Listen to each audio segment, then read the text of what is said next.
refreshing to have somebody from a different field talking to us. Mikhail Semenov from the BBSOC Research Council owned Rothamsted Research, and he's going to be talking about how to take global scale climate models and bring them down to the scale required for impacts. So, okay, thank you very much for giving me a slot on this conference. It's all about. I think it's on, but we need probably adjust volume. Because this workshop is about climate modeling, and I'm coming from climate impact assessment community who is just using it, but there are some problems which might be useful, and you understand us people who use your prediction much better.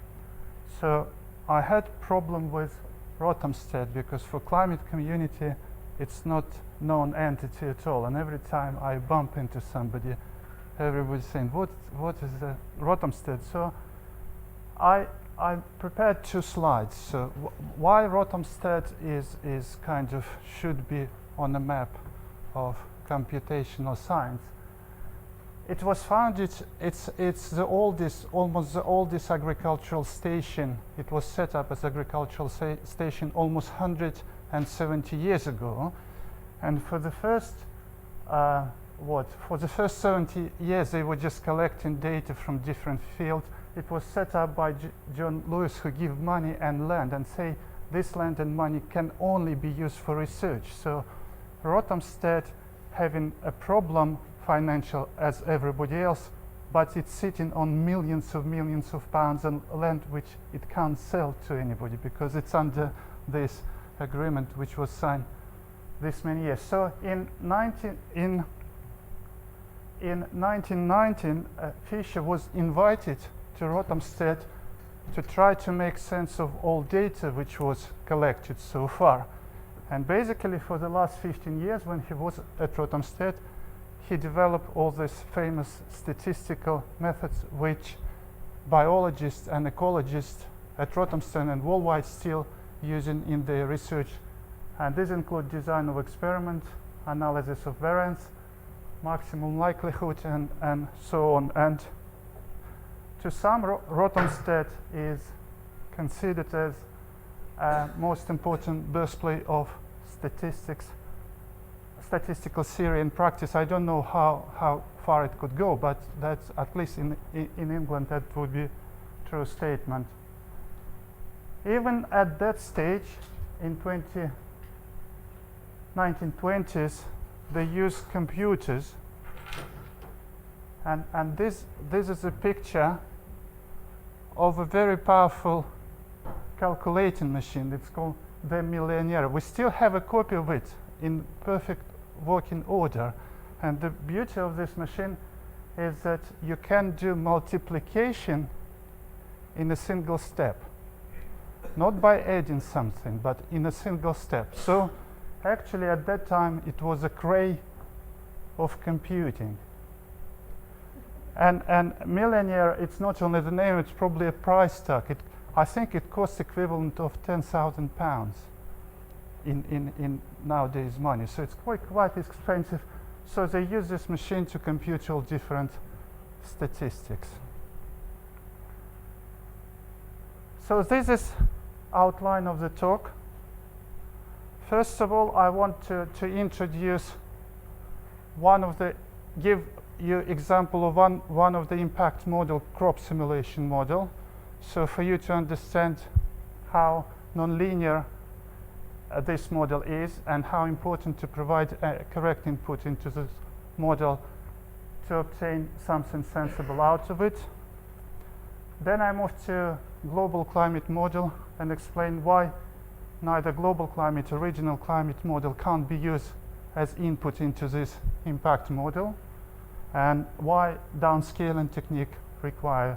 So bringing temporal and spatial resolution to a site specific and daily values. Then I describe very specific technique, weather generated technique, which is being used in current UKCP 09 assessment. And then I describe a data set we created recently this summer to be used in impact assessment study. And then I just give one example of using all this technique and demonstrate whether using the model we can make a difference for biologists who is involved in different sorts of research. So this is a 2 minutes crash course how to build crop model for wheat. There are several steps. So basically, plant is a machine which taking energy from the sun, produce biomass. And the first observation was that the biomass produced in a day proportion to light intercepted. And this coefficient, if we assume condition is constant, called radiation use efficiency. So if you know this constant, to calculate biomass, you just need to know how much light you intercept. So we're moving to the next step. To calculate how much light been intercepted by the plant, you need to know leaf area index. Leaf area index of 5 means that 5 layers of leaf overlap on a 1 unit of field. And for example, leaf area index 5, if you have 5 layers, will intercept almost 95% of radiation. So okay, if we know leaf area index, we can calculate intercepted light and biomass. Perfect. So we move another step, how to calculate leaf area index. So you can use different approaches here. You can predefine a curve function of leaf area which grow in thermal time. Crop develop not in calendar days, but in thermal time. So warmer the temperature, quicker the plant will develop. So, or you can build a canopy model with proper leaves, and then you can calculate leaf area index. What's important on this graph, there is a point here which called anthesis or flowering for people who don't know biology at all. And plant, before anthesis, plant put in all resources in developing leaves to intercept more radiation. After anthesis, it stopped developing leaves and produce all new biomass for grain. So this is grain filling time. This is building leaf area. So basically you need to know anthesis date, flowering date. So you have to build a model of development of the plant. And you build it, and it's predict different stages. So that's basically a simplest model you can build. And given information about weather input, you can calculate what happened with the yield. The problem, of course, here started when you look on radiation use efficiency. You understand that it depends on many variables, so it's not actually a constant. It depends on temperature, it depends on water content, it depends on CO2 if you want to take your plant into the future. And you have to develop it further, and for example, to define water content, you need to build the whole soil model for water. But you can replace it with a simple regression equation, sort of. So you can build the whole model, you can zoom in, or you can zoom out and leave it very simple. So this is a typical responses of different process to input condition. For example, this is a photosynthesis, which we talked just before that. And this is response of photosynthesis rate to the temperature. So when it's very cold, it's not producing much. And when it's very cold, it's not producing much. So there is an optimum temperature. And when you try, so the crop model taking daily weather. And daily weather is variable, so it fluctuates from low temperature to the high temperature during the day. I don't need to explain to you, if we replace daily temperature with monthly mean, what might happen. You just completely make your prediction wrong, because if your mean monthly temperature would be here, you overpredict your process. But this is a kind of small effect changes. So this is a daily production. It's a tiny bit of a total. But there are other effects in crop model which it is high impact, short duration event. So and simple event of this high impact is frost damage. If you have a single day of frost during flowering, you kill your yield. But frost is not so important for the future because it's global warming, so probability of frost will reduce. But heat shock is important. And there are some experimental evidence that a single day of heat shock during flowering can substantially reduce grain number and grain size, and eventually can substantially reduce yield. So just a single day can reduce, like, take 25% of your yield. So, and this is described like function like that. So before critical temperature, nothing happens, so plant develop quite nicely, and then it is a substantial global effect on the output.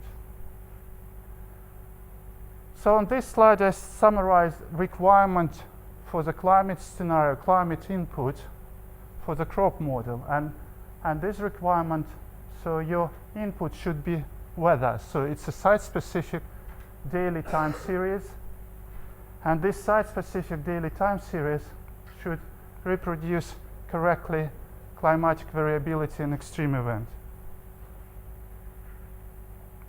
It should have all set of variables. So crop model depends on precipitation, maximum temperature, radiation, sometimes evapotranspiration.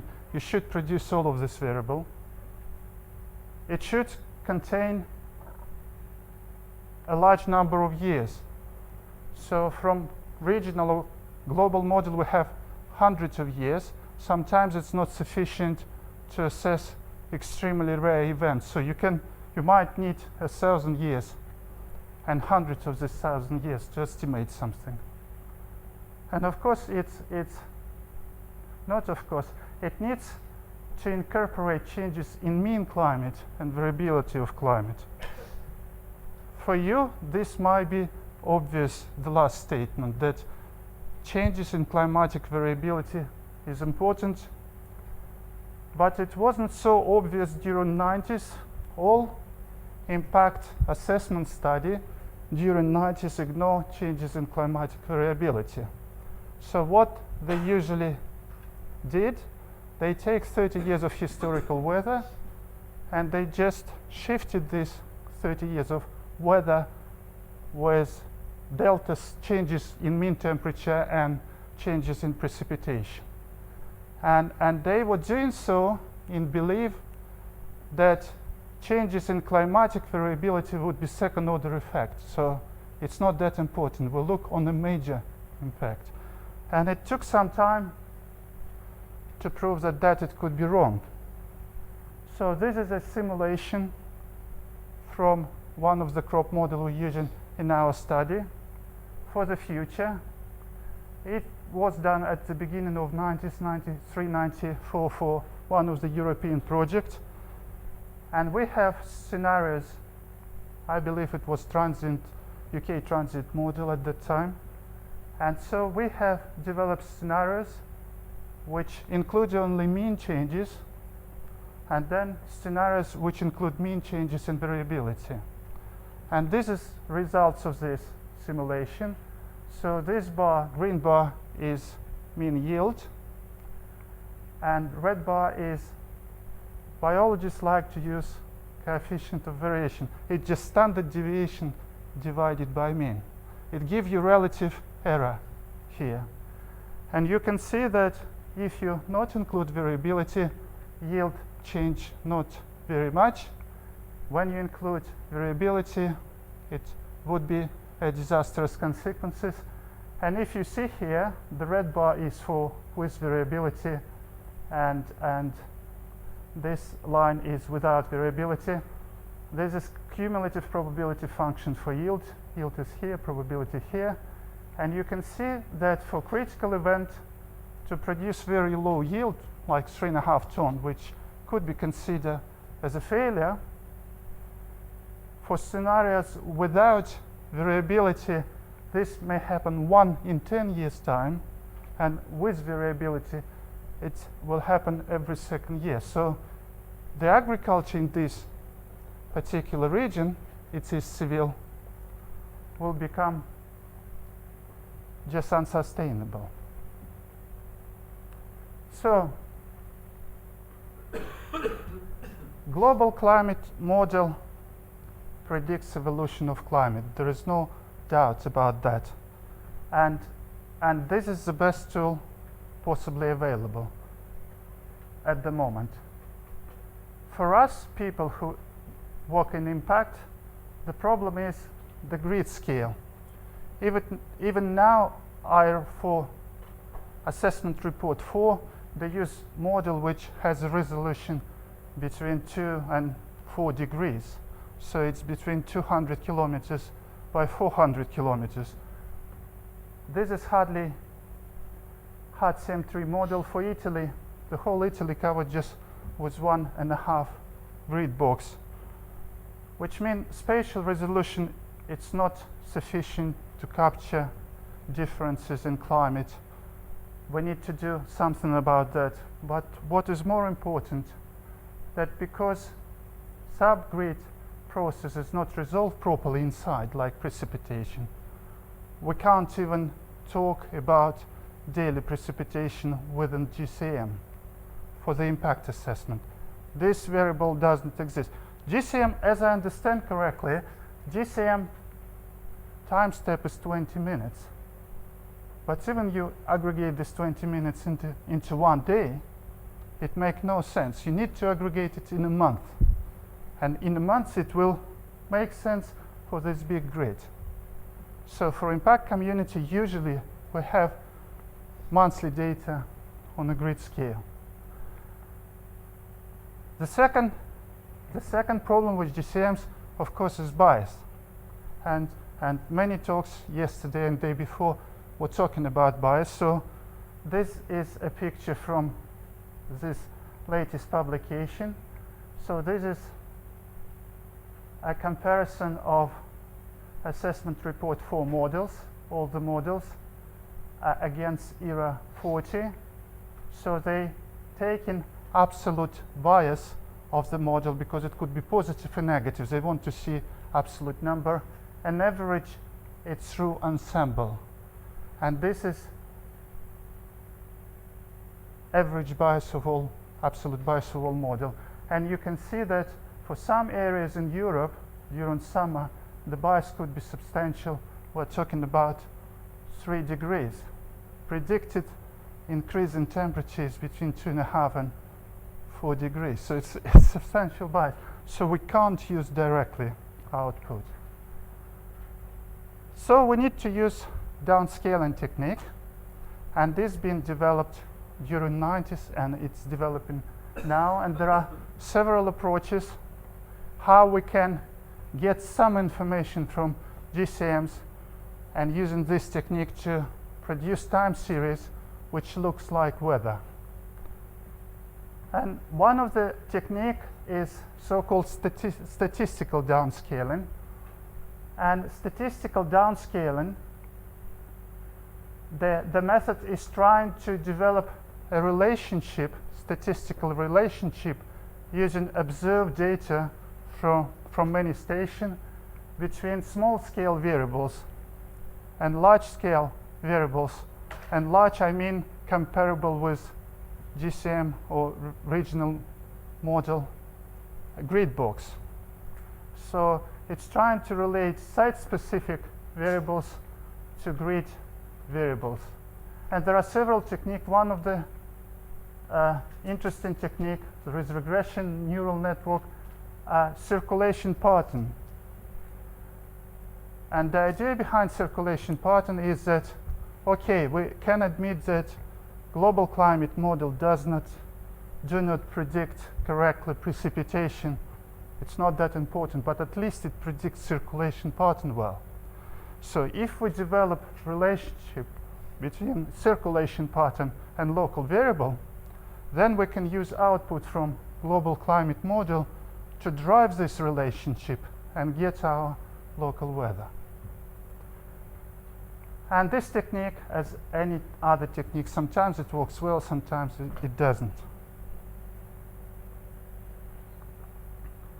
The second technique is related to dynamic downscaling.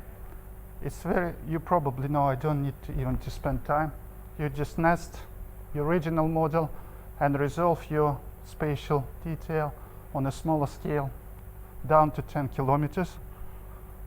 And in the belief that it gives you much better spatial distribution. And weather generator I will talk later. But the same as with global model, regional climate model are biased. And that's not from the latest analysis, it's just going to be published, the whole special issue on Ensemble in Climate Research Journal. This is from Prudence from previous Ensemble, and you see the biases of individual model against individual region in Europe for temperature and precipitation, and red correspond to +3 degrees, and deep blue correspond to -3 degrees. And the same for precipitation, the red correspond to about 90% increase in precipitation bias, and this is correspond to 90% decrease.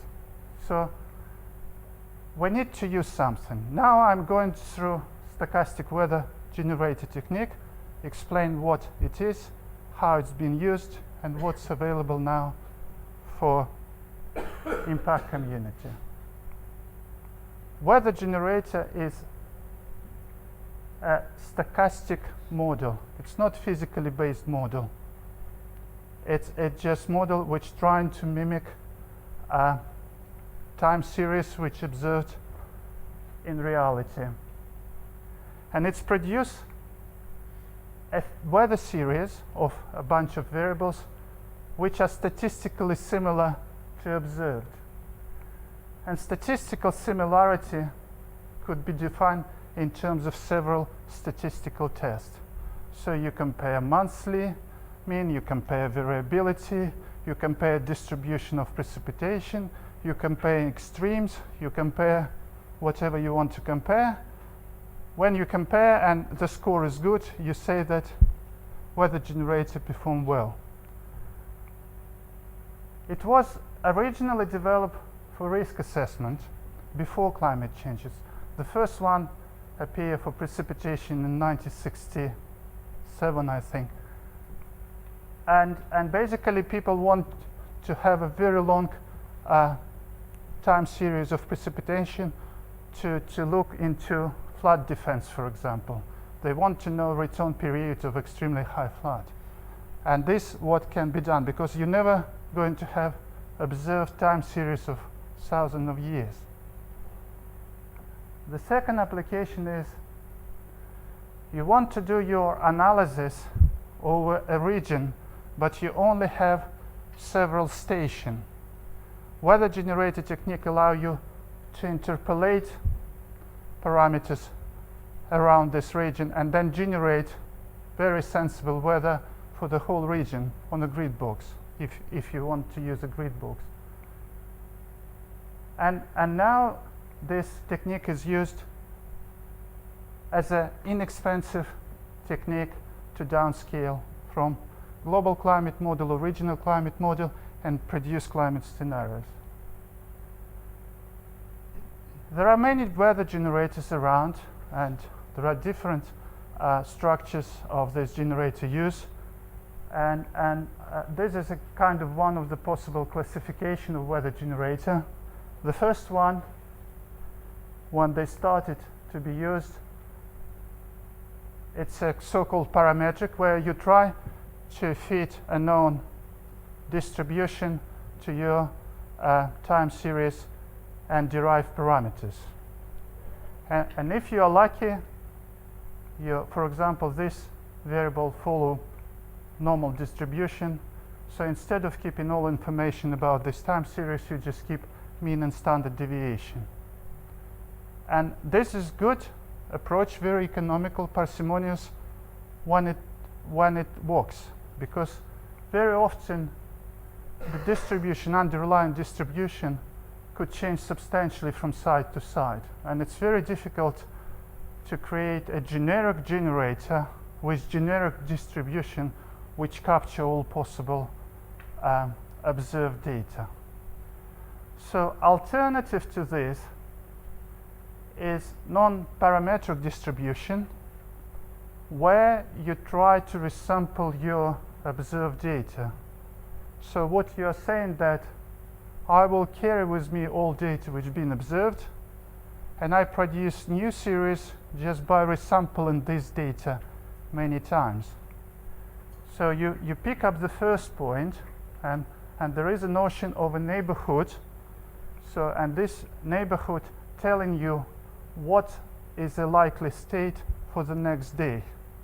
And from this neighborhood you pick another point, and then you pick another point. But you're picking up from observed. So the problem with this, of course, that you're carrying full information to the whole time series. As an intermediate approach, you can use semi-empirical distribution, where you fit a certain distribution. For example, this kind of histogram, which has fixed number of bins, and then it's like a compromise between these two. Each of these approaches has some advantages, and they also have some disadvantages. For example, this one, it will never be able to produce very extreme event which might happen. For example, you fit some distribution quite well, and something never happened in your time series, and theoretically fitted distribution in theory could produce this event, and this too will not. You need to test generators before you let people use it, and basically how you test it for models, for people who develop models and apply to a specific region, it's always performance for this region perfect. The problem is when you try to take somebody else's model and move to another region. That's where the problem started. So we did some comparison of weather generator in '98, where we're comparing last weather generator with WGen, which been developed by Richardson in the States, and it's widely used in the States.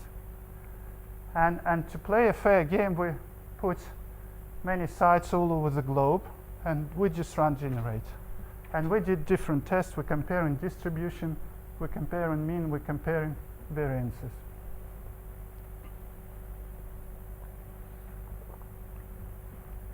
And for major kind of variables like mean of something, mean of precipitation in January, this is a number of tests which failed. So if it's 0 is good, if it's large number is bad. And it's all generator working quite well. Sometimes some of them working better, sometimes some of them working less well, and it depends because the structure of the generator is slightly different. But what is a generic problem with this type of generator, single site generator, is that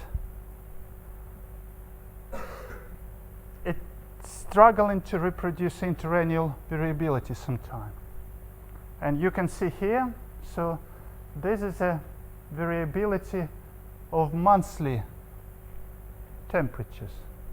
So instead of considering daily temperature, you just sum up temperature in the months, and you look on variability of monthly temperature.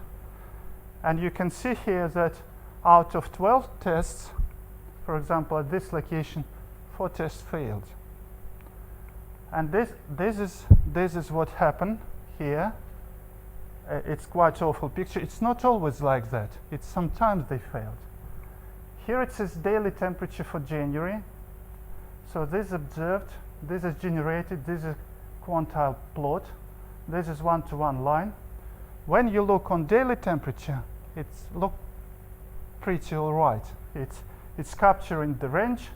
It's more or less capturing where all these temperatures should sit.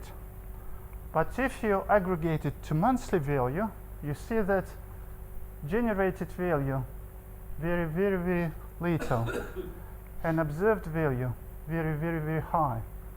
For example, this month, a single month out of 30 years, its temperature is negative. So basically what's happened here, that all these temperatures which is sitting on low end of this graph went to this particular month in observed, but they were spread around all months in generated weather. So this means that actually there is some kind of slow variability, interrennial variability, and there is a notion of cold January and hot January. And generators usually assume that temperature for January coming from single distribution, somehow correlated, but idea that there is nothing outside. And probably to resolve this, we need to incorporate some notion of a year, whether it's hot year or maybe even for a month, per month, hot year or cold months. Of course, we're also looking into extreme of how well they reproduce extreme, and here we use extreme value theory. Basically, if you're looking on maxima of precipitation in a year, then this maxima should follow the so-called generalized extreme value distribution, and it's possible to fit this distribution and then to produce something which you can compare with generated and observed values. So what we've done here, we calculated 20 years return values based on observed and generation. And for observed values, we calculated not only this 20 years return, but also significant error bars on the interval. It's here. And if this error bar hit this one-to-one line, so this is generated values, this is observed, then we can conclude that it's likely that generator did a good job. So that's a result for precipitation, annual maximum of precipitation. This is annual maximum for maximum temperature. And this is for heat waves. Heat waves defined as a sequence of day with the temperature exceeding certain threshold. In this particular case, it was 30 degrees. And you see in some places, it could be 120 days of heat wave, once in 20 years' time. So this is spatial interpolation. As I said, when we define site parameters for weather generator, then you can interpolate it. And this is procedure we use to interpolate UK SIP O2 prediction to 5 kilometer grid scale. So we had about 150 stations with a long observed data of about 30 years. We calculated all these parameters. Then if we want to know parameters in an observed state, we pick up a closest site and looking on parameters on distribution, we mix it, and so we produce distribution here. But it's not as simple as that, because this site could have substantially different elevation. And with elevation, you know, temperatures is dropping down, and also precipitation pattern could be substantially different. What we did on the top of that, we use a global correction factor. There are many stations in UK with very short periods of recorded data, like maybe 10 years, 15 years.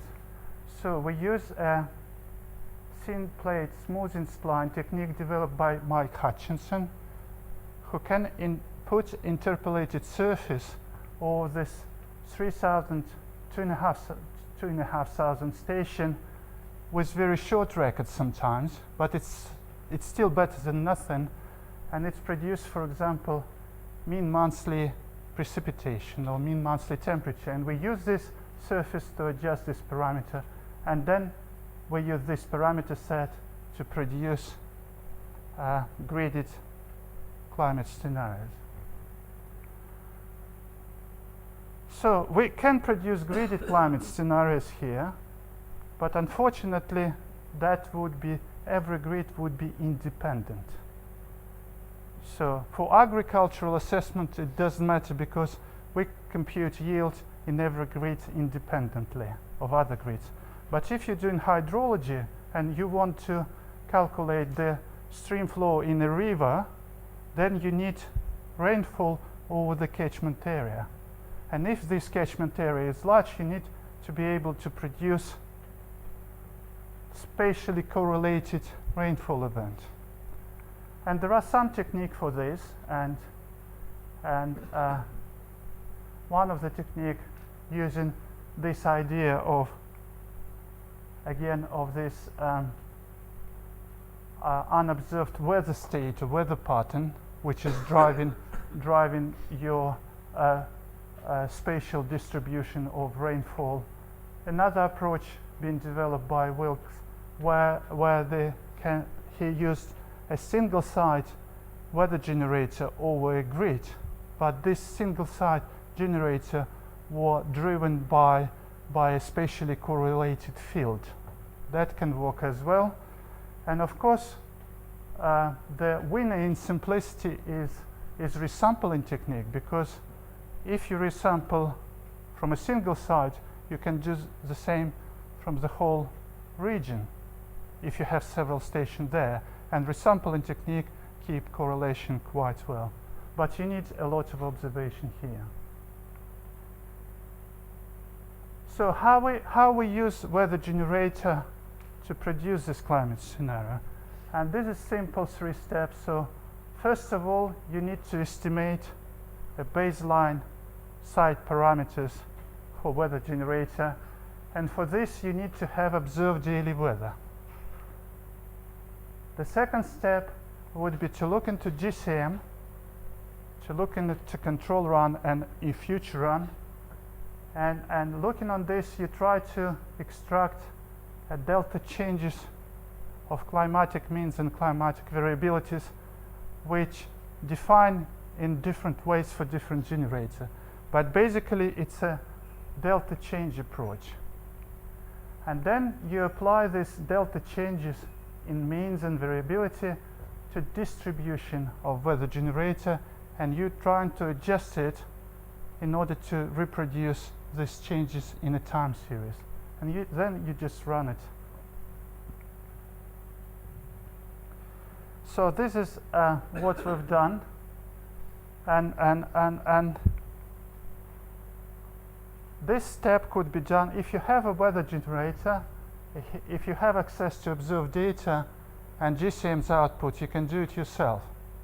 So this is all built into weather generator. But if you don't have extensive data set of observed, or you're not able to process all this GCM's output original model, you want something more simpler. And we develop a data set of local scale climate scenarios for Europe. And for the baseline, we use observed daily weather from this European crop growth monitoring system, which basically based on mass records, which is kept in Joint Research Center in ISPRA. Then we also calculated these delta changes from all these GCMs used in assessment report 4, and then we just give people weather generator, and they can just select in different option, can run it. Yep. So that's what is this meteorological data set is based for. This is about 3,000 stations with the record from 82 to 2009. this been interpolated before us, so we just have access to this data set to 25 kilometer grid. And because this data set is used for agricultural assessment, interpolation was very specific. So each grid represented daily weather for a typical agricultural site. So it's not represented the grid, it represented the typical agricultural site. So multimodal ensemble, you know, that's description of this multimodal ensemble, which we will process and extracted all these changes. And this is a generator which we are using here. This is some description of this generator. The difference is based on wet and dry series approach, not on Markovian change. And a difference from others is it's using semi-empirical distribution. It's been around for about 15 years, available for research community, so it's quite well validated. So the latest count is it's used in more than 65 countries by hundreds of researchers, so in very, very different climates. And it's available from this website. And this is some of the statistic of performance of the generator. I don't spend much time because it's just performance was all right for major tests. And this is how these performance statistics distributed around this area. So we counted number of significant results per test here. And this gray points is when only one test failed. You know that significant results, even if you have perfectly two similar distribution and you run in test significance of 5%, 5 tests out of 100 should fail. So it's not that it's never fail if it's identical, because the test is set like that. That's for precipitation. And that's basically architecture of this LP system. So the core of the system is last weather generator. At the moment we have these assessment reports for GCMs already included and European data set. We're developing it further. By the end of the year we will include ensemble data set here, and we're working to include other regions in here too. So there are collaborators in Canada who try to include Ontario, the whole region, and there are collaborators in Africa who wants to include. And as soon as it's available, it just sucks into this system and it's available to everybody. I will show you how to use it. So I'll skip this ensemble because it's not that critical for the talk. I just want to show that it was explosion in terms of what is available for impact community. And multimodal ensemble, I think we can handle 20 different runs, different models. But of course, when it's coming for climate prediction to hundreds of thousands of different futures, we need to develop some resampling technique. And proposals is that for small ensemble, you should use all of them, all GCMs, and you assess uncertainty in your prediction.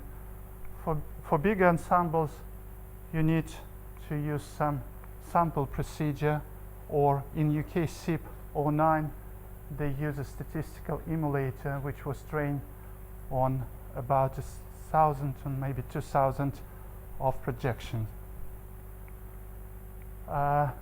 This is an example. So can we use this whole technique to make a difference for real life?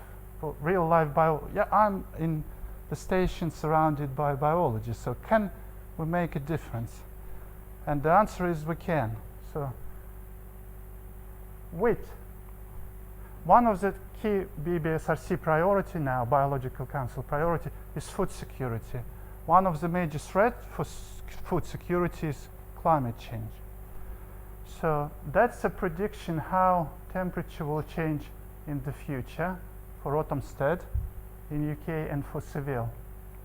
And this is all different uncertainty attached to it because it's based on 15 different GCMs. And this is how precipitation change. And you see the temperature will change by about maybe 2.5 degrees. and precipitation changed definitely everywhere in Europe almost during summertime. But if you go to southern Europe, it just changed during summertime and wintertime. It's just absolute decline in precipitation. When you show this message to plant breeders or scientists who work on plant improvement and say to them, what do you think you might need for the future? The crop which would be heat resistant or drought resistant, the answer is simple: drought, because less precipitation means drought. So, and what we did, we ran simulation and we assess impact of drought and impact of heat stress on crop yield. And this simulation ran for several European locations, 9 locations here from the north to the south. And this is result. This is location from the north to the south. And this is a result for this. We'll look just on this graph for now. For drought stress. No, not for drought stress. It's a drought stress index. It's how much yield you will lose because of water limitation. So 1 means you lose nothing. No, drought stress index. No, this how much yield you lose. So 40% mean you lose 40% of yield due drought limitation. So the current condition here is this black point. This is what we computed for current condition. So, and this is just not a drought stress index, it's 95%, 95 percentile. So it's the drought stress index, losses from drought which you expect once in 20 years time. So for UK, for example, here, you expect to lose about 20% of yield just because of lack of water. You think UK is wet, it is not. You still can lose from drought. And then we compute the same losses of yield for the future. And this we compute for every individual GCM, and we treat it as an independent future, and then we combine it in a box plot. And you see that all the box plot here is below this, except this one, below the current level. What it means that we're going to lose in the future from drought stress less yield than we're losing now. Even the amount of precipitation will decrease. This is a very important message. Amount of precipitation decrease, we're going to lose less yield. And you may say it's impossible, but it is possible. And the main answer to this is that climate is going to become warmer by 2.5 degrees. As you remember, I told you that crop develop in thermal time. It means that maturity day now expected for this particular variety is 8th of August.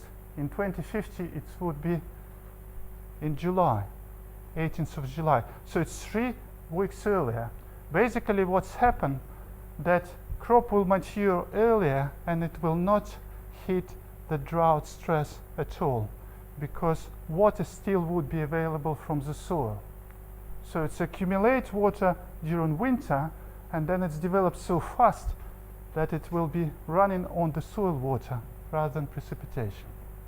Okay, let's look what's happened in the future for the heat stress. You remember I told you that heat stress, 1 day of heat stress at flowering can drop yield substantially. We don't know quantitative relationship between this. We're still doing some experiments, but at least we can calculate probability of this event. And here, we look here, and this is a probability that you will experience a temperature, this critical temperature, about 27 degrees here, but we have computed for 30 as well. And that this high temperature happened during anthesis, within 3 days of anthesis. And you can see that for all points, this probability, except one here, Clermont-Ferrand, is go substantially up. And the problem is that many varieties which now grow in Spain develop already heat tolerance to such events, because if you look on Seville side here, it's already very high, and actually slight increase will not make a big difference. But for varieties which are here in the Northern Europe, especially in UK, they are very heat sensitive varieties. So experiments show that even moderate heat stress at 27 degrees will result to substantial yield losses, and the probability of such event increase. So basically, the target drought for scientists who are doing crop development should be heat stress at flowering, not water stress. And it took some time to get through, for me to get this message to biologists. But now this heat stress been selected as a major priority within our institute to investigate further, because we're working on very limited resources. Of course, nobody telling drought is not important. What this message delivering, that it would be more difficulties for wheat because of heat stress, not because of drought. So we can put drought tolerance on hold for now and work on a heat stress, developing heat stress varieties. So we're putting a big application to BBSRC to get money to actually do some experiments for that. You're not supposed to read this. It's for those of people who will download application. There are some references here. Now I show how these things work. So it's not a huge model. It's really light application.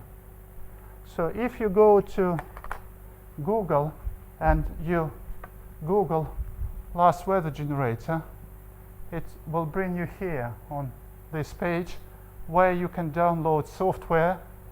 If you're not working in Europe, you just download generic version. If you're working for Europe, you download with this old data set. You install it. It's a simple Windows installation. And then you can run it on your computer.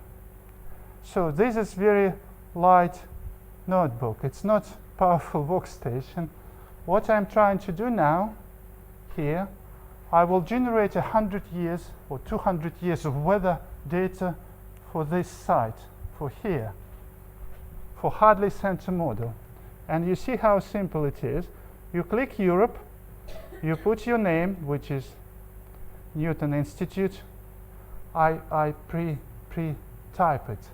So you put longitude, you put latitude, you put elevation, you select one of this model, and I select Hadley Center, just to be patriotic. You select emission scenarios, you select how far you want to go in the future, you select number of years, let's put it 200, and you click button.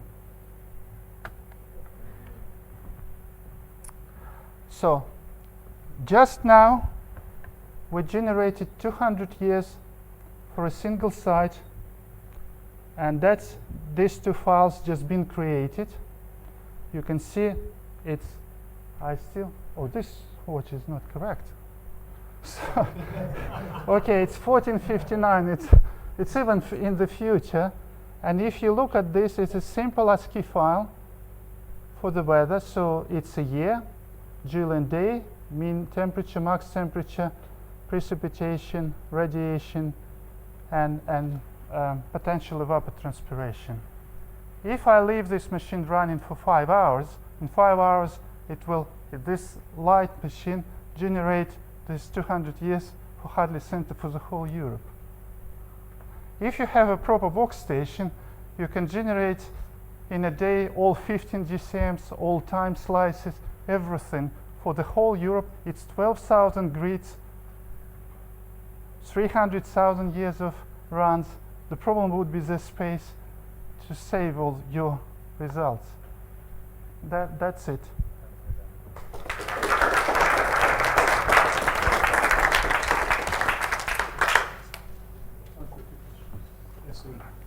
Irene Morris, Oxford. Does this result suggest that perhaps you may have to change the growing season for crops?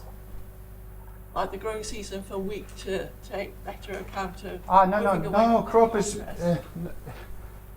no, because people suggest, what happens if we change sowing dates? That's what you mean, to change the growing season. Basically, in this part of the world, this is a winter wheat variety, so it should go through the winter time. So variety here, it's photoperiodic active variety, and also they have to go through vernalization. Basically, whenever you sow in autumn, it could be September, October, November, your flowering day almost predetermined. It would be, you have a month's difference in sowing day for current condition. You have 3 days in flowering day only. So you can't shift it easily. Unless it would be so warm, we can have 2 growing seasons. But that's unlikely. So no, sowing day will not work.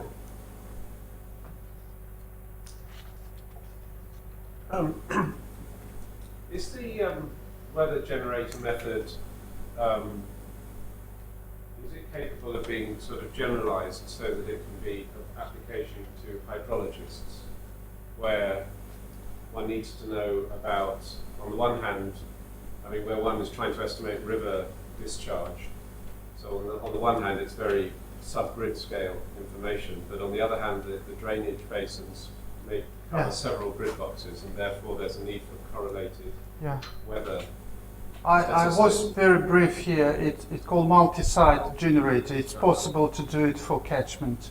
If you have initial observed data to calibrate all your spatial correlation, then you can consistently produce a spatially correlated precipitation for hydrology for the whole catchment. It's possible. It's been done. It's been tested. It's possible. But this LPIS data set, it's site specific, so it's not spatially correlated, because we don't. This joint research center, we have only access to already interpolated data, and actually they run generator for us. We didn't even have access for data. It's not currently included here, but it's possible. If you're interested in catchment, it's possible to develop such technique for spatially correlated data.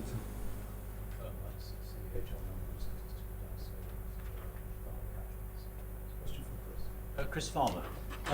Presumably the major validation for this technique is your ability to construct a probability density function of the current climate, of the weather. So, and also you've got the very interesting possibility you could actually plot that, because you've got... Yeah, you have data. So, does it display some interesting sort of multimodal behaviour, and does it agree with the current climate at all well? Oh, again, probably I skip this very fast. We're not even comparing by eye. We're running a proper statistical test. So if I have distribution of observed and distribution of generated weather for January, we can compare using Kolmogorov-Smirnov test the shape of the distribution, and then it can give us precise number whether it has produced significant result, whether they're significantly differently or not. So, and the results show here that they're very similar. There are some problems. I'm not talking about interrennial variability because it's a big problem like a bias. But for most of sites, it produced no much difference between observed and generated. So that's the purpose of weather generator, to produce statistically similar time series of generated weather. So I was just going to ask, because this thing is so important because it relates to things like food security, and of course the weather generator may provide indicators of extremes, which to society really matter. And I was trying to link it to the first talk really by Tim Palmer, where it does say a grand challenge for science of climate prediction is presented in the form of 3 mathematicians, a probabilistic Earth system model. And I'm wondering whether that probabilistic components that you're thinking of in that Earth system model would go as far as the extremes, very short temporal No, it's two different beasts. Well, I know that, but I'm What wondering Tim if we was can talking, make, he was talking about including probabilities inside climate model to make it more robust. Here we're just dealing with entirely different, we're not even predicting climate, we're just trying to mimic weather series. Well, I can see that, but the two are linked. And if we could link them, then that would be really very, very interesting. Well, they're already linked in some way No, what through I'm delta changes. But what I'm getting is that the things that we learn in this meeting about stochastic methods apply to tell us new things from climate models without necessarily going to the very high resolution. Could that go as far as telling us information on what we might expect both in extremes and how the frequency of extremes will change in the future? That's so important. You can derive some information when you downscale with the weather generator. You can look on extreme event and speculate what might I happen. know, what I'm trying to do is, can we avoid the weather generator by the things that are being suggested in this meeting? I don't think so. I don't think so. Even the progress would be phenomenal. I would say weather generator would be in place in 10 years' time. I don't see how, because you need to go to resolution probably 10 by 10 kilometers. At the moment, it's not feasible to run is it feasible 10 by 10 for the whole globe? I've been in Max Planck Institute last summer, and they actually decided to phase out regional modeling and to concentrate on global climate model with a scalable resolution. So instead of squares, they use this septagon. And then in the regional interest, they have this very fine resolution. But it's not going to happen overnight. We've got time for just for one more. I think Lars, you had your hand up first. Lab Tersoff, Canada. I'm surprised you don't have any uncertainty estimates on that output. So I must be able to generate those from the probabilistic analysis. I can't hear You you. don't have any uncertainty estimates in your output there. On that output. Here, Yeah. you can generate number of years, thousand and years, and then you can calculate variability using this data. Yeah, you can do it. No, but even without generating thousands, shouldn't there still be other uncertainties just from the initial, from the way you built the weather generator? You should have internal statistics for the uncertainty. I wouldn't call it uncertainty. I will call it variability because it's not physically based process weather generator. We're trying to capture probability distribution, and there is of course structure which can put some restriction how well it could produce extremely dry series, but I would call it variability, and you can assess climatic variability looking on the time series. That would be easy, so you just put it into MATLAB and compare if you like. You can go and do it analytically looking on distribution, but because structure is relatively complex, because first you produce precipitation occurrence, then precipitation amounts, then your temperature will depend on the day, whether it's wet or dry, and then temperature would be correlated with radiation and all this stuff. So it's not easily could be handled analytically, I would say. But having output, you can put some assessment of width and variability for this particular site. But there is no uncertainty on parameters like in global climate model. There's uncertainties within your parametric models. Okay, it is uncertainty. You can say mean is this uncertain. Yeah, it could be done. Yeah, I understand what you mean. Okay, mean will be estimated with a certain degree of certainty. Right, I believe that. Thanks again, Mikhail. Okay.